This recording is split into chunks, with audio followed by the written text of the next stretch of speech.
నెల రోజులు 45 రోజులు పైబడి క్షుణ్ణంగా అమరావతిని పరిశీలించాం. అసలు అమరావతిలో ఏం జరుగుతూ ఉంది, దగ్గర నుండి ఎక్కడికి ఏమేమి డెవలప్మెంట్ అవుతా ఉంది ఏమనేసి పరిశీలించాం. మా అవగాహనకి అక్కడ ఉండే ప్రజలంతా కూడా మేము ఎంక్వైరీ చేస్తే ఎక్కడ ఈ భారతదేశంలోనే ఎక్కడ లేదండి. బెంగళూరు చూసాం, అన్ని రాష్ట్రాల్లో చూసాం. భూములు అక్విజిషన్ చేసుకుంటే తప్పకుండా వాళ్ళకి ఏవల్సిన పాస్పోర్ట్స్ కి ఇచ్చి భూములను అక్విజిషన్ చేసుకుంటారు. కానీ ప్రపంచంలో ఎక్కడా లేదు ఇంత.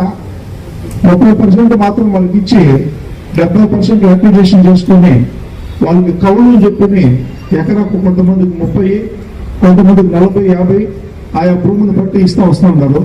అది గత జగన్మోహన్ రెడ్డి ప్రభుత్వంలో ఆ కౌలు రాకుండా పోతే ఇప్పుడు ఇచ్చినారు. ఇది ఇంటర్నల్లీ ప్రజల్ని దోచుకోవడమే అవుతుంది. ఇదే కాదు, అమరావతిలో చాలా సందేహాలు ఉన్నాయి.